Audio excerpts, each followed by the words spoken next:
Hey, what's going on, everybody? It's Carlos once again, and I can't believe it. I actually been debunked.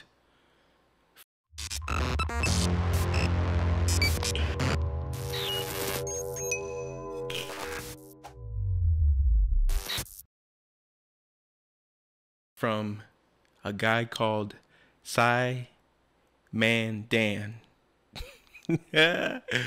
No, I haven't been debunked, but this guy actually thinks he has debunked me, and all of his little minions have come onto one of my videos and tried to say I've been debunked, and all they've really done is try to use foul language, and obviously they try to tell me I have a poor education, but obviously they don't have a big enough vocabulary to express themselves. So let's take a look at what has happened in this video. Here he is, SciManDan. I guess that's what he wants to call him. He has a nice globe in the back. He wants to tell you he's a ball earther. He loves this. He's a science man. He considers himself a science man. So let's see what he has to say according to science. So let's look at how he debunks me. Next up, we have Carlos Peguero, a YouTuber who was recommended to me by Benz as someone I couldn't debunk. Let's see how good he really is.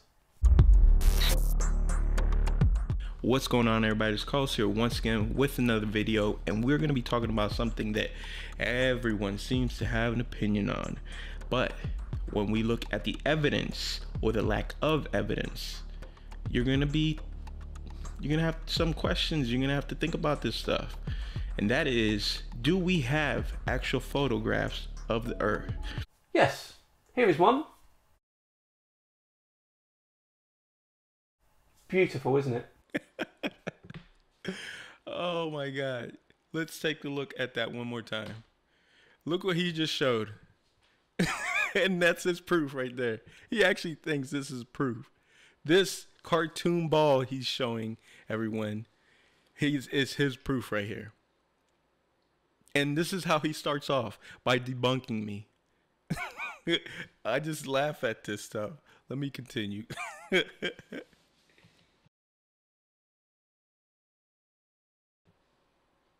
Beautiful, isn't it? We actually had to take clouds out. They stashed the clouds for later, went onto the ocean. That came from an instrument that measures phytoplankton in the sea. Where it was low, I colored it dark blue because they're low mostly in mid-oceans. And then where it's a little bit higher, it was like a little bit brighter green. Then add the clouds back in. There's a small problem with it because there's a very slight gap in between each orbit. So some of those are painted on. It is photoshopped, but it's has to be. Got him! Got him! Some of this so-called proof, the number one proof that we live on this spinning ball, supposedly. Alright, if you're honest with yourself after this video, you're gonna have some questions. I probably am, yes, but I don't think they are the questions that you think they'll be. You have something to think about.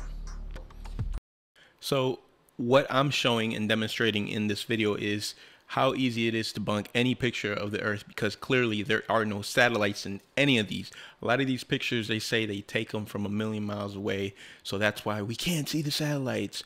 It is photoshopped, but it's has to be. But it's actually clear to see what it should look like, right? It should look like a giant dust ball, right? You could barely see the Earth if that was the case, if it was covered by so many satellites. And that's what I'm demonstrating in this video right here. So watch his argument. Remember what I said, dust ball. I'm not really sure where you're going with this. Oh, look, there's the United States. Let's look. Oh, wait, the United States shrunk. If you're in this community, you know this already. Debunked that one a few weeks back. Here, have a look.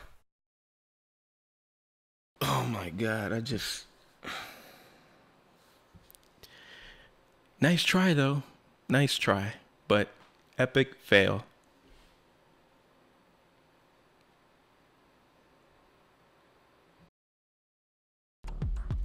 I'll tell you what's missing. This is what's missing. this is what it's supposed to look like when they take full images of the Earth. This is what supposedly it should look like. All these thousands of satellites orbiting the Earth, that's what it should look like. No, you don't, and I'll tell you why. Let's scale our Earth down to the size of this small basketball.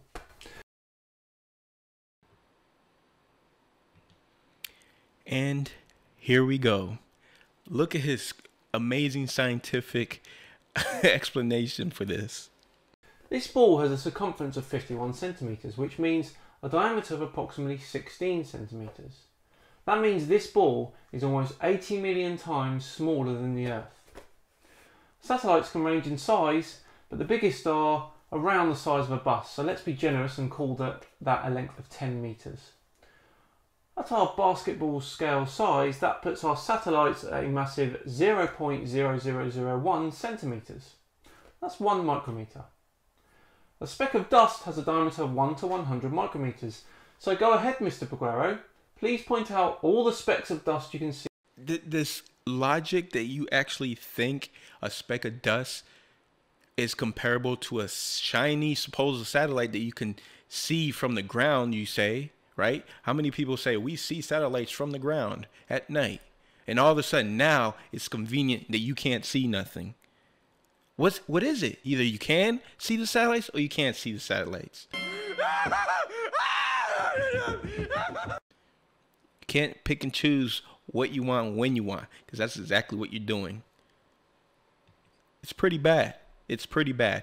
Your argument of a speck of dust is terrible, filled with equations that half of your audience has no clue on what you're even talking about.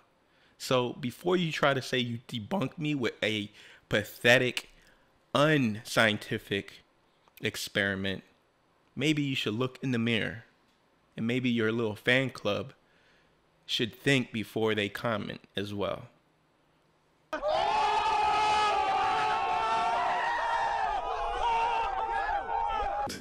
You can tell it's real because it looks so fake, honestly. Like, we'd have way better CGI if it was fake.